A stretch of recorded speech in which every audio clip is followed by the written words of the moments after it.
പിതാവിന്റെയും പുത്രന്റെയും പരിശുദ്ധാത്മാവിന്റെയും നാമത്തിൽ ആമേൻ. എന്റെ പ്രിയപ്പെട്ടവരെ, നിങ്ങൾക്ക് എന്റെ സ്നേഹവന്ദനം. നമുക്ക് പ്രാർത്ഥിക്കാം. അമ്മേ പരിശുദ്ധമ്മേ, അമ്മേ പരിശുദ്ധമ്മേ, ദൈവമാതാവേ, കൃപാസനത്തിലൂടെ ഞങ്ങൾക്കും ഞങ്ങളുടെ ദേശത്തിനും അമ്മ മധ്യസ്ഥം തേടി തന്ന എല്ലാ അനുഗ്രഹങ്ങൾക്കും കൃപകൾക്കും ഞങ്ങളിപ്പോൾ ഹൃദയം നിറഞ്ഞ നന്ദി പറയുന്നു. അമ്മേ പരിശുദ്ധമ്മേ, അമ്മേ പരിശുദ്ധമ്മേ, ദൈവമാതാവേ, 2004 ഡിസംബർ 7 തീയതി ഉച്ചകഴിഞ്ഞ് 2:30 കൃപാസനത്തിൽ സംഭവിച്ച അമ്മയുടെ പ്രത്യക്ഷപ്പെടലിനെ കുറിച്ച് തിരുസഭയ്ക്ക് സമർപ്പിച്ചിരിക്കുന്ന പഠനരേഖകളുടെ സഭാത്മകമായ പഠനം ആരംഭിക്കുവാൻ ഞങ്ങൾ പ്രാർത്ഥിക്കുന്നു. അമ്മേ പരിശുദ്ധമ്മേ, അമ്മേ പരിശുദ്ധമ്മേ, ഭൂസ്വർലോകങ്ങളുടെ രാജ്ഞിയായ അങ്ങേയ്ക്ക് ഭൗമ സംരക്ഷണത്തിനായി പ്രപഞ്ച പ്രകൃതിയെ തന്നെ തിരുസഭ പ്രതിഷ്ഠിക്കുവാൻ ഈ പ്രത്യക്ഷീകരണം വഴി ഇടയാക്കണമേ. പരിശുദ്ധമ്മേ, ജപമാല മാതാവേ, സകല കൃപാസനം പ്രാർത്ഥനകളോടും ചേർത്ത് ഞങ്ങളിപ്പോൾ പ്രാർത്ഥിക്കുന്ന ഈ കുടുംബത്തിന്റെ പ്രത്യേക നിയോഗം. ഇന്നത്തെ ദൈവം മക്കളെ, അമ്മയുടെ പ്രത്യക്ഷീകരണത്തിന്റെ ഈ അനുഗ്രഹവേളയിൽ ഞങ്ങൾക്ക് സാധിച്ചു തരുവാൻ കനിയണമേ. ആമേൻ. വിശ്വാസ പ്രമാണം. സർവശക്തനായ പിതാവും ആകാശത്തിന്റെയും ഭൂമിയുടെയും സൃഷ്ടാവുമായ ദൈവത്തിൽ ഞാൻ വിശ്വസിക്കുന്നു. അവിടുത്തെ ഏകപുത്രനും ഞങ്ങളുടെ കർത്താവുമായ ഈശോ മിശിഹായിലും ഞാൻ വിശ്വസിക്കുന്നു. ഈ പുത്രൻ പരിശുദ്ധാത്മാവിനാൽ ഗർഭസ്ഥനായി കന്യകാമറിയത്തിൽ നിന്ന് പിറന്ന് പൊന്തിയോസ് പീലാത്തോസിന്റെ കാലത്ത് പീഡകൾ സഹിച്ച് കുരിശിൽ തറയ്ക്കപ്പെട്ട് മരിച്ച് അടക്കപ്പെട്ട് പാതാളങ്ങളിൽ ഇറങ്ങി മരിച്ചവരുടെ ഇടയിൽ നിന്ന് 3-ാം നാൾ ഉയർത്ത് സ്വർഗത്തിലേക്ക് എഴുന്നള്ളി സർവശക്തിയുള്ള പിതാവായ ദൈവത്തിന്റെ വലതുഭാഗത്തിരിക്കുന്നു. അവിടെ നിന്ന് ജീവിക്കുന്നവരെയും മരിച്ചവരെയും വിധിക്കുവാൻ വരുമെന്നും ഞാൻ വിശ്വസിക്കുന്നു. പരിശുദ്ധാത്മാവിലും ഞാൻ വിശ്വസിക്കുന്നു.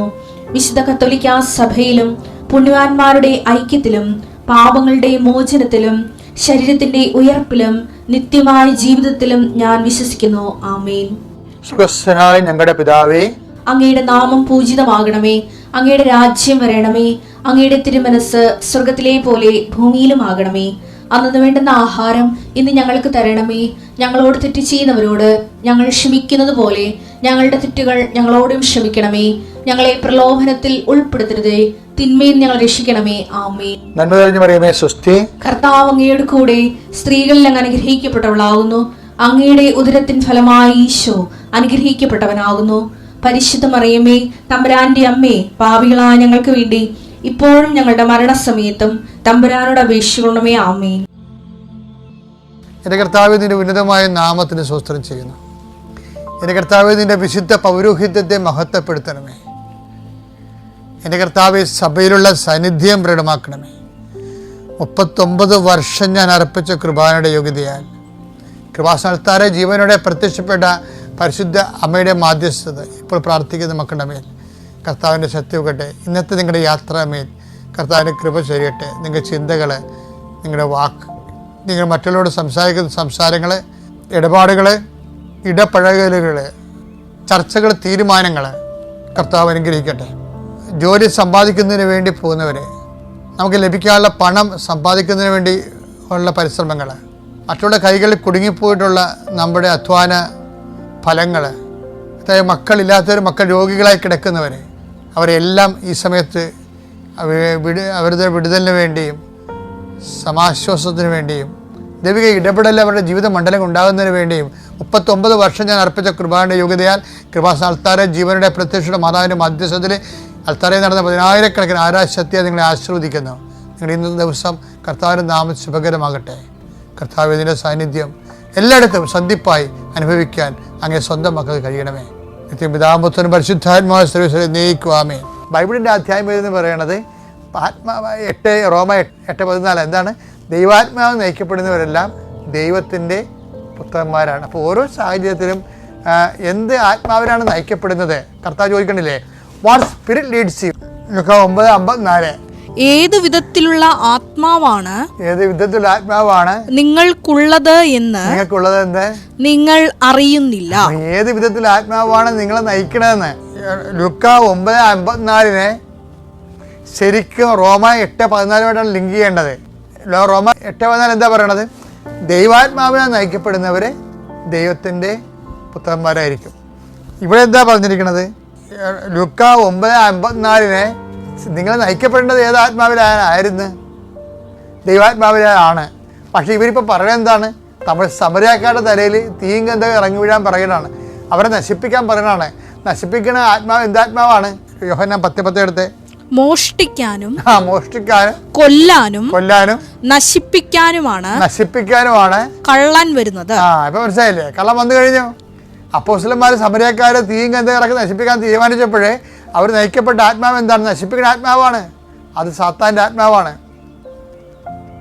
അവരിങ്ങനെ ഈ വൈരാഗ്യത്തിലും വിദ്വേഷത്തിലും മത്സരത്തിലും വാശിയിലും ജീവിക്കുന്നവരെ അവർ ചിലപ്പോൾ നാളെ കാലങ്ങളിൽ അവർ ചിലപ്പോൾ പലതരത്തിലുള്ള ആധ്യാത്മിക അനുഷ്ഠാനങ്ങളൊക്കെ കാണിക്കാൻ പറ്റും. അതുകൊണ്ട് ശാരീരികമായ പരിശീലനം കൊണ്ട് കുറച്ച് പ്രയോജനം ഉണ്ടെന്ന് പറയും. പക്ഷേ ആധ്യാത്മികത എന്ന് പറഞ്ഞാൽ അതൊന്നും അല്ലെന്നാണ് പറയണത്.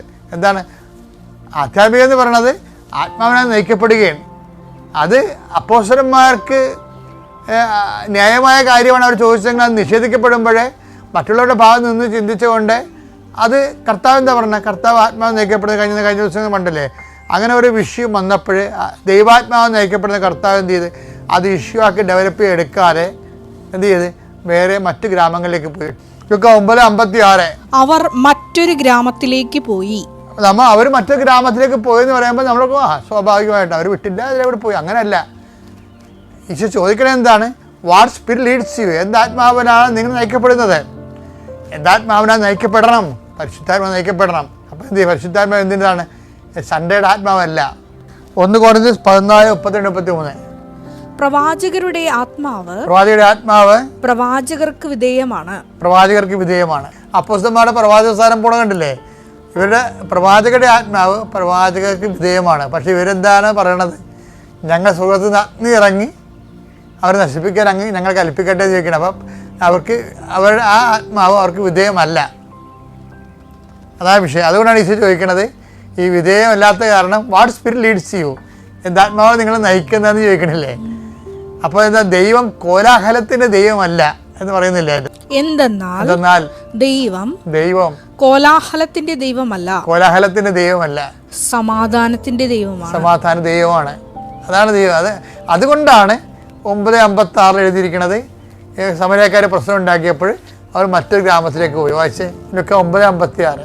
അവർ മറ്റൊരു ഗ്രാമത്തിലേക്ക് പോയി.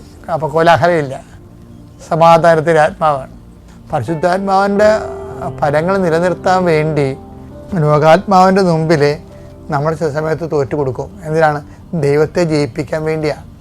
അങ്ങനെ കുറേ ദൈവരാജ്യത്തിന് വേണ്ടി തോറ്റു കൊടുക്കുന്ന കണ്ടീഷൻസ് വന്നു കഴിഞ്ഞാൽ കുറച്ച് കഴിയുമ്പോൾ മോശസിനോട് പറഞ്ഞ പോലെ ദൈവം നമ്മോടും പറയും എനിക്ക് നിന്നെ അറിയാമെന്ന് പറയും. നമ്മുടെ ചരിത്രത്തിൽ നിന്നാണുള്ള അറിവാണത് ദൈവത്തിന്. നമ്മുടെ ചരിത്രം ദൈവം വായിക്കുവേ. മോശസിൻ്റെ ചരിത്രം ആരുടെങ്കിലും ചരിത്രം വായിച്ച് റിപ്പോർട്ട് പറഞ്ഞിട്ടുണ്ടെങ്കിൽ അത് മോശസിൻ്റെ ചരിത്രമാണ്. ആ ചരിത്രം വായിച്ചിട്ട് അതിൻ്റെ സമ്മിറ്റ് എന്താ ദൈവം പറയണത്? എനിക്ക് നിന്നെ അറിയാമെന്ന്. ഇത്രയും പറഞ്ഞ് കിട്ടിയാൽ മതി. എൻ്റെ പേര് അനീഷ് എന്നാണ്. കോഴിക്കോട് ജില്ലയിലാണ്. താമരശ്ശേരി രൂപത മയിലുള്ളംപാറയാണ് ഇടവക. ഞാനിവിടെ സാക്ഷ്യം ഉടമ്പടി എടുക്കാൻ വരുന്നത് എൻ്റെ കടബാധ്യത, പിന്നെ എൻ്റെ ദുർശീലങ്ങൾ, വീട്ടിൽ സമാധാനമില്ലായ്മ, അങ്ങനെയുള്ള കുറേ കാര്യങ്ങളൊക്കെ ഉണ്ടായിരുന്നു.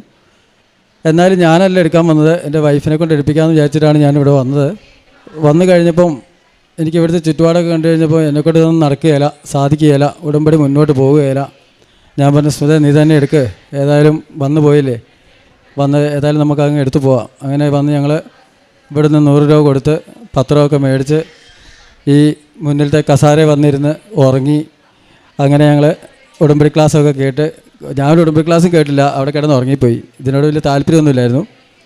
അങ്ങനെ ഉടമ്പടി ക്ലാസ്സൊക്കെ കഴിഞ്ഞ് സുധ എന്നോട് പറഞ്ഞു ചേട്ടാ എന്നെക്കൊണ്ടാകുകയല്ല ഇത് ചെയ്യാൻ, നിങ്ങൾ തന്നെ എടുക്കണം. ഞാൻ പറഞ്ഞു ഏതായാലും വന്നില്ല, എന്നാൽ നീ എൻ്റെ പേര് തന്നെ വെച്ചോ. ഏതായാലും പള്ളിയിൽ പോയിട്ടൊക്കെ കുറേ ആയി, പള്ളിയിൽ പോക്കൊക്കെ നടക്കില്ല, അത് ഒരു ദൈവത്തിനൊരു പണി കൊടുക്കുന്ന പോലെ ആയി പോവും, മാതാവിനോട് തെറ്റ് ചെയ്യുന്ന പോലെ ആവും എന്നൊക്കെ പറഞ്ഞാലും ഇവിടെ എൻ്റെ പേര് തന്നെ വെച്ച് നിയോഗങ്ങളൊക്കെ എഴുതി നിയോഗത്തിൽ ആദ്യം തന്നെ എഴുതി വെച്ചത് എൻ്റെ ദുർശീലമായിരുന്നു. 22 വർഷമായിട്ട് ഞാൻ മദ്യത്തിന് അടിമയായിരുന്നു. അതുപോലെ തന്നെ ഹാൻസ് എന്ന് പറയുന്ന സാധനം 24 മണിക്കൂറും വെക്കുന്ന ഒരു സ്വഭാവം. എങ്ങനെ വിചാരിച്ചാലും മാറ്റാൻ കഴിയില്ല. അത് സ്നേഹമുള്ളവരൊക്കെ പറയും, മോനെ അത് വെക്കരുത്. ഈ വെക്കരുതെന്ന് പറയുമ്പം അന്നേരം വിചാരിക്കും വെക്കരുത് എന്ന് വിചാരിക്കും. വീണ്ടും വൈകുന്നേരം പോയിട്ട് ഒരു പാക്ക് ഉപേക്ഷിച്ചതിന് 2 പാക്കറ്റ് മേടിച്ച് പോക്കറ്റിലിടും. അതുകൊണ്ട് പിറ്റേ ദിവസം അങ്ങനെ എല്ലാ 1-ാം തീയതിയും ഇത് തന്നെ പരിപാടി കളയും. വൈകുന്നേരം 2 മേടിക്കും. അങ്ങനെ ഇവിടെ വന്ന് ഞാൻ പോരുന്ന സമയം കൂടി വീട്ടിൽ നിന്ന് ഇറങ്ങുമ്പോൾ പുതിയൊരു പാക്കറ്റ് പൊട്ടിച്ച് അത് വായി തിരികെ വെച്ചിട്ട് ഞാൻ എൻ്റെ കൃപാസനത്തിലേക്ക് വരികയാണ്. അങ്ങനെ വരുന്ന വഴിക്ക് കോഴിക്കോടെത്തിയപ്പോൾ ഇത് വായിൽ നിന്ന് എടുത്ത് കളയാൻ നോക്കുമ്പോൾ കാണുന്നില്ല. ഏതായാലും ഞാൻ ഇവിടെ വന്ന് ഇവളോട് പറഞ്ഞു, നീ അങ്ങനെ സൂഹിക്കൊന്നും വേണ്ട, വീട്ടിലുണ്ടല്ലോ, ഞാൻ അങ്ങോട്ട് ചെല്ലട്ടെ, എന്നിട്ട് ശരിയാക്കി തരാം എന്ന് പറഞ്ഞു. ഏതായാലും ഞാനിവിടെ വന്ന് ഉടമ്പടിയൊക്കെ എടുത്ത്, എൻ്റെ പേരിൽ ഉടമ്പടിയൊക്കെ എടുത്ത്, എനിക്ക് വിശ്വാസമൊന്നുമില്ല. ഞാനിങ്ങനെ ഇവിടെ വന്ന് വെറുതെ വന്നതുപോലെ അങ്ങ് പോയി എന്ന് പറഞ്ഞാലും ഞാനിവിടുന്ന് തിരിച്ച് എൻ്റെ വീട്ടിലേക്ക് ചെല്ലുമ്പം ഞാൻ വേറൊരു വ്യക്തിയായിരുന്നു. എനിക്ക് അങ്ങനെ ഒരു സാധനം ഉണ്ടെന്നോ, എൻ്റെ വീട്ടിൽ ഞാൻ പൊട്ടിച്ചത് ഹാൻസ് ബാക്കിയുണ്ടെന്നോ, അതുപോലെ മദ്യം കുടിക്കണമെന്നോ ഒന്നും ഒരു ചിന്തയില്ല. അതങ്ങനെ അങ്ങ് പോയി. അന്ന് മുതൽ പിന്നെ 15 ദിവസം കഴിഞ്ഞ് വീണ്ടും ഞാനിവിടെ വന്നു. അന്നേരം എൻ്റെ കൂടെ ഒരാളുണ്ട്, ഉടമ്പടി എടുക്കാൻ വേണ്ടിയിട്ട് ഞാൻ കൂട്ടിക്കൊണ്ട് വന്നു. എനിക്ക് വിശ്വാസമില്ലെങ്കിലും അങ്ങനെ ഞാൻ ഈ നമ്മുടെ ഗേറ്റിങ് കടന്നിങ്ങോട്ട് കയറി. ഞാൻ പറഞ്ഞു, നീ പോയിട്ട് ഉടമ്പടി ടോക്കണൊക്കെ എടുക്കുക. എന്താണെങ്കിലും ഞാൻ ഈ വാതിലിങ്ങോട്ട് കടന്നു. ഭയങ്കരമായ മുല്ലപ്പൂവിൻ്റെ മണം, നമുക്ക് സങ്കല്പിക്കാൻ സാധിക്കില്ല. മുല്ലപ്പൂന്തോട്ടത്തിൽ പോയി കഴിഞ്ഞാൽ എങ്ങനെ ഉണ്ടാവും അതുപോലത്തെ മണം. ഏതായാലും ഞാൻ എൻ്റെ കൂട്ടത്തിലുള്ളവനോട് ചോദിച്ചു, നിനക്ക് മണക്കുന്നുണ്ടോ? അവൻ പറഞ്ഞു, മണക്കുന്നൊന്നുമില്ല, നിനക്ക് തോന്നുന്നത് നിൻ്റെ വിശ്വാസം, നിനക്ക് വിശ്വാസമില്ല, കാരണം മാതാവ് തരുന്നതായിരിക്കും എന്നൊക്കെ പറഞ്ഞു. ഏതായാലും ഞാൻ ഇതിങ്ങനെ മണമൊക്കെ അടിച്ച് ഇവിടെയൊക്കെ വന്ന് അവൻ്റെ ഉടമ്പടി കഴിഞ്ഞ് ഞാനങ്ങനെ പോയി.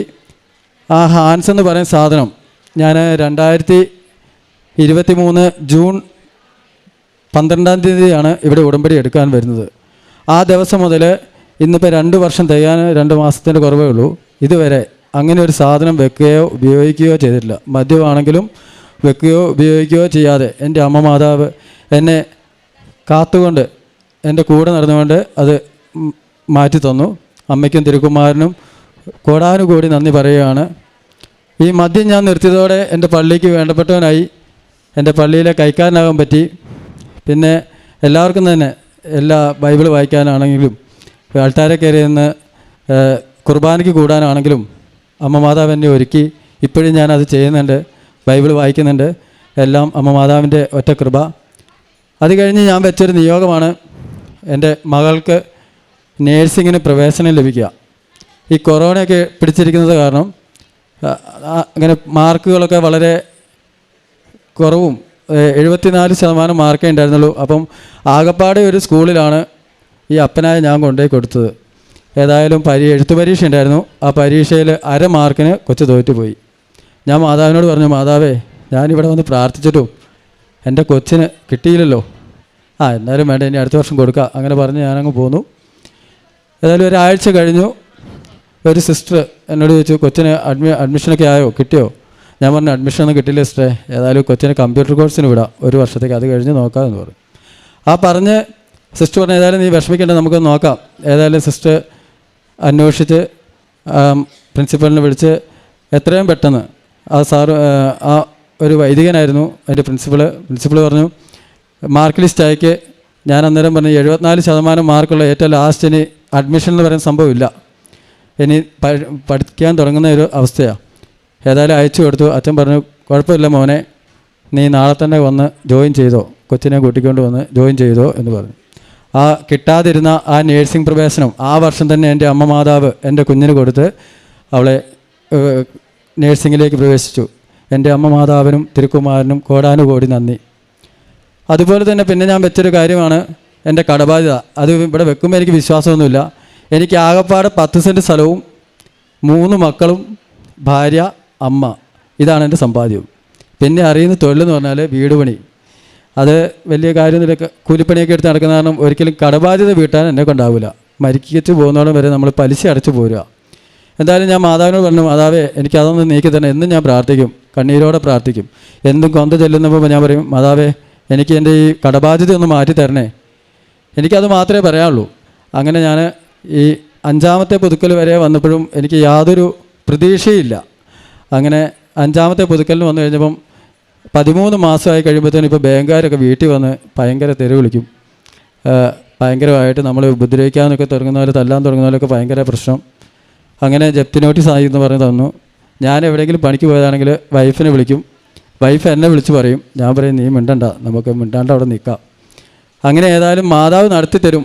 ഇവർ പറയും നിങ്ങൾ നോക്കാണ്ട് എങ്ങനെയാണ്, നിങ്ങൾ വേറെ എവിടെയെങ്കിലും പോയി ചോദിക്കുക, അല്ലെങ്കിൽ ആരോടെങ്കിലും ഒന്ന് പറയും. ഞാൻ പറയും ആരോടും പറയണ്ട, മാതാവ് തന്നെ ശരിയാക്കി തരും. എനിക്ക് ഭയങ്കര വിശ്വാസമായി. എനിക്ക് മാതാവ് ഇത്രയും എൻ്റെ മദ്യപാനവും ഈ ഹാൻസ് എന്ന് പറയുന്ന ആ ദുർശീലം ഒറ്റ ദിവസം കൊണ്ട് മാറ്റിയപ്പോൾ തന്നെ എനിക്ക് വിശ്വാസം അങ്ങ് എവിടം വരെ എത്തിയെന്ന് എനിക്കറിയാം. പിന്നെ എല്ലാവരും എന്നെ പറയുന്നത് ഭയങ്കര പുണ്യവാളെന്നാണ്. കാരണം വെച്ചാൽ എന്നും കൊന്ത ചെല്ലും, പ്രാർത്ഥിക്കുക, അത് ഉറക്കെ പ്രാർത്ഥിക്കുക, പള്ളിയിൽ പോവും. പള്ളിയിൽ പോകാൻ ഏറ്റവും പുറകിൽ നിന്ന് ഞാൻ ഏറ്റവും മുന്നിലെത്തി. അങ്ങനെ ഇതെല്ലാം ആയി കഴിഞ്ഞപ്പോഴത്തേനും മാതാവിനോട് ഞാൻ പറയുന്നത്, മാതാവ് എനിക്ക് എത്രയും വേഗം അതൊന്ന് തീർത്ത് തരണം. 4.5 ലക്ഷം രൂപയുണ്ട് മാതാവേ, 4,58,000 രൂപ. എനിക്ക് സ്വപ്നം കാണാൻ പോലും കഴിയില്ല ആ 4,58,000 രൂപ. ഏതായാലും എൻ്റെ അമ്മ മാതാവ് 5-ാമത്തെ പുതുക്കലിന് ഞാൻ ഇവിടെ വന്നു. അന്ന് അത് കഴിഞ്ഞിട്ടാണ് ഈ ജപ്തി നോട്ടീസ് വരുന്നത്. വീണ്ടും ഒരാഴ്ച കഴിഞ്ഞപ്പോൾ ഞാൻ ഇവിടെ വന്നു. ജോസഫച്ചനെ കാണണം. അപ്പോൾ ജോസഫച്ചനെ ഇത്ര ആയിട്ടും കാണാനും പറ്റില്ല, തലേ കൈ വെച്ചൊന്ന് പ്രാർത്ഥിപ്പിക്കണം, അതാണ് എൻ്റെ ആഗ്രഹം. അങ്ങനെ ഞാൻ ഓഫീസിൽ വന്നു. അപ്പോൾ എന്നെ അവരൊന്നും പറഞ്ഞൊന്നുമില്ല, അവിടെ കയറി കാണിച്ചു. അപ്പോൾ എന്നോട് പറഞ്ഞു നീ അങ്ങോട്ടൊന്ന് നോക്കാൻ പറഞ്ഞു. എത്ര രോഗികളാണ് നിൽക്കുന്നത്, നിൻ്റെ ഈ ഇതൊക്കെ എന്താ, ഇതൊന്നും ഒരു പ്രശ്നമല്ല. അപ്പം ഞാൻ പറഞ്ഞു നമുക്കല്ലേ വേദന അറിയുള്ളൂ, പ്രശ്നമില്ലാന്ന് ഇവർ പറഞ്ഞാലും. അങ്ങനെ ഞാൻ പറഞ്ഞു എന്നാലും ഒന്ന് കാണാൻ പറ്റുമോ? അച്ഛൻ പറഞ്ഞു നടക്കുകയില്ലെന്ന് പറഞ്ഞു. നീ ഏതായാലും വിഷമിക്കണ്ട, നമ്മുടെ തൊട്ടടുത്ത് ഈ ഓഫീസിൻ്റെ അടുത്ത് തന്നെയുള്ള അച്ഛനുണ്ട്, അച്ഛനോട് നീ ഒന്ന് പറഞ്ഞ് പ്രാർത്ഥിച്ചിട്ട് അച്ഛൻ പ്രാർത്ഥിച്ചാൽ മതി, നിൻ്റെ കാര്യം നടക്കുമെന്ന് ആ ബ്രദർ പറഞ്ഞു. ഏതായാലും കേട്ട പാതി കേൾക്കാതെ ഞാനും അവിടെ പോയിട്ട് ക്യൂ നിന്നു. ആ ഡോക്യുമെൻറ്റ്സ് കാണിച്ചു. അച്ഛൻ അതൊക്കെ മറിച്ച് നോക്കി. നീ പേടിക്കാനൊന്നുമില്ലടാ, ഇതിപ്പോഴൊന്നും ആയിട്ടില്ല, നിന്നെ പേടിപ്പിക്കാൻ വേണ്ടി പറയുന്ന, എന്നാലും നിനക്ക് നിൻ്റെ വിശ്വാസം, അബ്രാഹത്തിൻ്റെ വിശ്വാസം നിനക്കുണ്ടായാൽ അത് 3 മാസം കൊണ്ട് നിൻ്റെ ആ പ്രശ്നം തീരും. അത് തള്ളി എങ്ങനെയെങ്കിലും അത്. ഞാൻ പറഞ്ഞു അച്ഛാ എൻ്റെ ഒരു പൈസയില്ല. നീ എൻ്റെ പൈസേൻ്റെ ആയിട്ടാണോ ഇത്രയും കാര്യങ്ങളൊക്കെ നടന്നതെന്ന് അച്ഛൻ ചോദിച്ചു. അത് മാതാവ് നടത്തി തരും, നീ ധൈര്യമായിട്ട് പോയിക്കോ. അച്ഛൻ ആ പേപ്പറിൽ ആനാമ്പെള്ളം ഒഴിച്ച് കുരിശ് വരച്ച് എൻ്റെ തലയെ കൈവച്ച് പ്രാർത്ഥിച്ചു. ഞാനങ്ങനെ വീട്ടിലേക്കും പോയി. അത് കഴിഞ്ഞ് ഒരു 2 ആഴ്ച കഴിഞ്ഞപ്പം ഒരു ആളിങ്ങനെ വന്ന് എന്നോട് വീട്ടിൽ ചോദിച്ചു നിനക്കെന്തോ ഭയങ്കര വിഷമമുണ്ടല്ലോ, എന്താ? ഞാൻ പറഞ്ഞിങ്ങനെ കടബാധ്യതയൊക്കെ ഉണ്ട്, അതൊക്കെയാണ്, അത്രേ ഉള്ളൂ. നമുക്ക് ആരോടും ചോദിക്കാൻ പറ്റില്ല. 1 രൂപ നമ്മൾ ഒരാൾ വെറുതെ തരികയല്ലോ. അപ്പോൾ ഈ 4.5 ലക്ഷം രൂപ എന്ന് പറയുമ്പോഴത്തേനും അയാൾ ബോധം കെട്ടുപോകും. അപ്പം ഞാനൊന്നും പറഞ്ഞില്ല. ഏതായാലും പുള്ളി അത് കേട്ടങ്ങ് പോയി. അത് കഴിഞ്ഞ് പിന്നെ എന്നോട് ഇടയ്ക്കൊന്ന് വിളിച്ചു പറയും നീ ഒന്ന് ബാങ്കിൽ പോയി ചോദിച്ചു നോക്ക്, ഈ 4,58,000 എന്നുള്ളത് എന്തെങ്കിലും ഒന്ന് കുറച്ച് തരുമോ, അല്ല ഒന്ന് ചോദിച്ച് നീ ഒന്ന് കുറച്ച് കൊണ്ടുവരാൻ പറഞ്ഞു. അങ്ങനെ പറഞ്ഞു കഴിഞ്ഞ് ഞാൻ ബാങ്കിൽ ചെല്ലും. ബാങ്കുകാർ വിചാരിച്ച് എൻ്റെ കയ്യിൽ പൈസ എടുത്ത് വെച്ചിട്ട് ഞാൻ ചെന്നതാണ്. അങ്ങനെ ഇവരെന്നോട് പറഞ്ഞു ഒരു കാരണവശാലും ഒരു 5 പൈസ കുറയ്ക്കാം, 2,000 രൂപ നിനക്ക് ഞാൻ കുറച്ച് തരാം, ബാക്കി നീ അടച്ചേ പറ്റുള്ളൂ.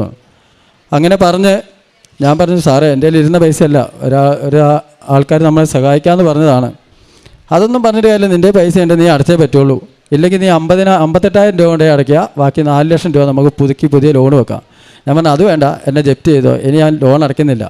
അപ്പോഴും എൻ്റെ വിശ്വാസം, എൻ്റെ അമ്മ മാതാവ് എൻ്റെ കൂട്ടത്തിലുണ്ടല്ലോ, ഇതായിരുന്നു എൻ്റെ വിശ്വാസം. മാതാവിൻ്റെ കൊന്തം പിടിച്ച് മാതാവിൻ്റെ എൻ്റെ ഈ കാശ് രൂപം എടുത്ത് ഞാൻ ചെന്ന് കഴിയുമ്പം ഈ തെറി പറയാൻ അങ്ങോട്ട് വിളിക്കുന്ന ആൾ എന്നോട് പറയും എടാ അനീഷേ പൈസ അടയ്ക്കണ്ടേ. അവർ ചിരിച്ചുകൊണ്ട് ഞാൻ തന്നെ അന്തിച്ചു പോയിട്ടുണ്ട്. നമ്മൾ ഇത്രയും പൈസ കൊടുക്കാണ്ട് 13 മാസം ഇവരെ വിട്ട് കളിപ്പിച്ചിട്ട് എന്നെ കാണുമ്പോൾ ഇവരൊന്നും പറയില്ല, എന്നെ കാണാണ്ട് ഇവരോട് എല്ലാവരും പറയും, മമ്മീനെ വിളിക്കും, അതുപോലെ ഇവളെ വിളിക്കും. അങ്ങനെ ഇതൊക്കെ വന്ന് പറഞ്ഞ് അച്ഛനിത് പറഞ്ഞു, ഞാൻ പോയി. അങ്ങനെ 6-ാമത്തെ പുതുക്കൽ കഴിഞ്ഞ്, അതായത് കഴിഞ്ഞ ആഴ്ച വന്ന് ഞാൻ പുതുക്കി.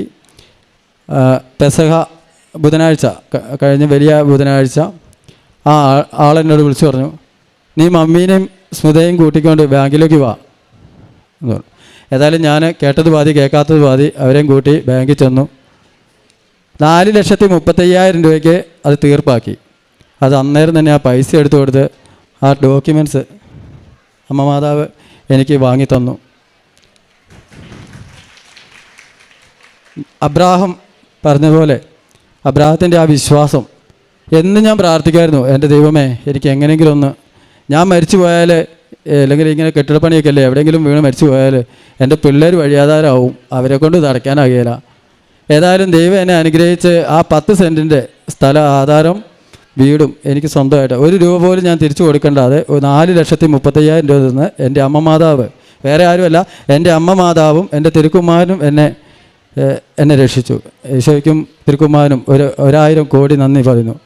അതുപോലെ ഞാൻ കാരുണ്യപ്രവൃത്തി ചെയ്യുന്നതാണ്. എൻ്റെ പൈസയൊന്നും അധികമൊന്നുമില്ല, എന്നാലും എന്നെക്കൊണ്ടാവുന്നത് പോലെയൊക്കെ എല്ലാവരും സഹായിക്കും, എല്ലാത്തിനും കൂടി കൊടുക്കും.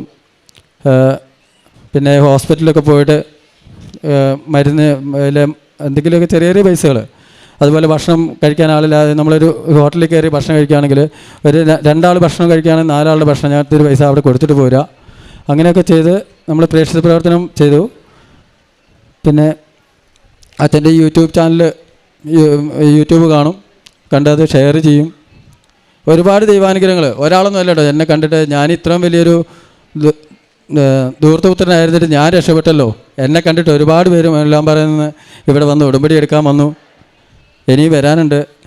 അമ്മ മാതാവിനോട് 1 കോടി നന്ദി പറയുന്നു. കൃപാസന പത്രം എല്ലാ മാസവും ഇതൊക്കെ സംഭവിക്കുന്നുണ്ട്. ഞാൻ 2023 എടുത്ത ഉടമ്പടി 2025 ഈ നിമിഷം വരെ ഞാൻ പുതുക്കിക്കൊണ്ട് തന്നെ എനിക്ക് വിശ്വാസം നഷ്ടപ്പെടാണ്ട് ഞാൻ ഒരു അമ്മ വീട്ടിലേക്ക് പോകുന്നല്ലേ ഞാൻ ഇവിടെ വരിക.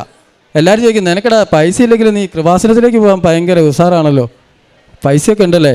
അപ്പോഴും പറയും ഒരു പൈസ ഉണ്ടല്ലോ എന്ന് പറയാം. നമ്മൾ ചിലപ്പോൾ ആരുടെ ഒരു കടം മേടിക്കുകയെ ഒക്കെ ചെയ്തിട്ടായിരിക്കും ഇവിടെ വരിക.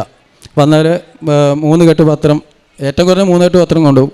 അത് ചിലപ്പോൾ ഒരാൾ ഒരെണ്ണമൊക്കെ ചോദിക്കുമ്പോൾ ഒരു പ്രാവശ്യം ഒരു കെട്ട് തന്നെ വേണമെന്ന് പറഞ്ഞു. അങ്ങനെ പിന്നെ നമ്മൾ എൻ്റെ ചിലവിൽ തന്നെ കൂടുതൽ പത്രം മേടിച്ച് അവർക്ക് കൊണ്ടു കൊടുക്കും. അവർക്കും അത് ഒരു ഭയങ്കര പുണ്യമായിട്ട് തന്നെ തോന്നുന്നു. അമ്മ മാതാവിനും തിരുക്കുമാരനും ഒത്തിരി കോടാനുകൂടി അനുഗ്രഹം തന്നെ എനിക്ക് അമ്മയോടും തിരുക്കുമാരനോടും നന്ദി ഞാൻ അറിയിക്കുന്നു.